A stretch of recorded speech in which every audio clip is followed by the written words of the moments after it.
হ্যাঁ air pressure কি উল্টো দিকে হাতটা করি এটা নামবে এটা ফুলবে। হ্যাঁ এখন কেন air pressure sir, air pressure আর সবচেয়ে বড় যেটা কলে জল পড়ে, কেন জল পড়ে? এটা সমচ্চ ছিল ধর্মগুলি, যদি তখন দুটো সমান আছে সমানই হয়ে আছে। এবার যদি আমি একটা ইয়ে করি, একটু আগে তোমরা করলে হাইটের উপরে ডিপেন্ড করছে, প্রেসারটা কিসের উপর ডিপেন্ড? হাইটের উপর ডিপেন্ড করছে। তাহলে দেখো এর এটা হাইটটা বেশি হয়ে গেছে, তাহলে কি করবে? এর লো প্রেসার আছে, হাই প্রেসার হয়ে গেছে, তখন কি করবে? ব্যালেন্স করার জন্য ধাক্কা দিবে, বেলুনটা ফুলে যাবে। আর এই লো প্রেসারে তখন এ আবার হাই প্রেসার হয়ে গেলে লো প্রেসার হয়ে যাচ্ছে।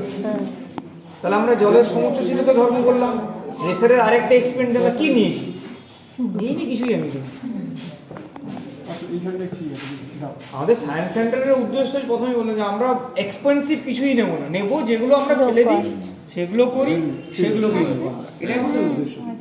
ঠিক একইভাবে আরেকটা করে যেটা পুরোটা তো পাইপটা ফিল করলে না, আমরা ইন্টারাপ্ট করবে, অসুবিধা নেই।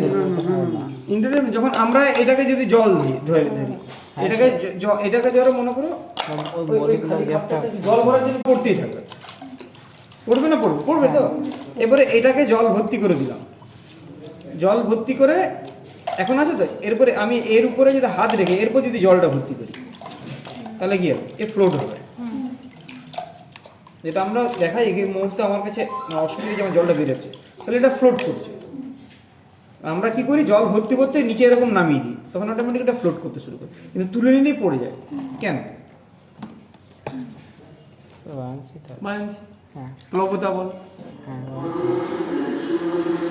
তাহলে আমাদের উদ্দেশ্য পড়ানোর জন্য যে আমাদের বিরাট কিছু দরকার সেটা কিন্তু নয়, এটা দিয়ে অনেকগুলো জিনিস বলা হয়।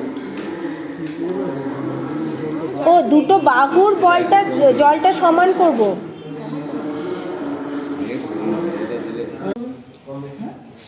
এবার ওটা এখানে জলে দাও, জলে প্রেসারের ভিতরে একটু দাও,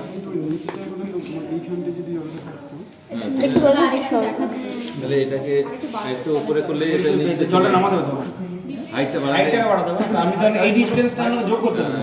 যখন আপনি প্রেসার মাপবেন আপনাকে এই থেকে এই ডিসটেন্সে যোগ করতে হবে, নাহলে কিন্তু হবে না।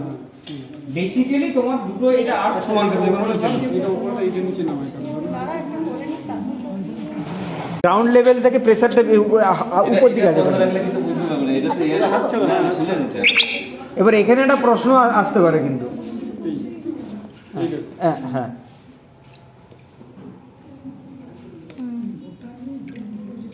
আপনাকে ফোন করতে যাচ্ছিলাম, মোটামুটি শেষের দিকে এলো, সাম আপটা এই দুটো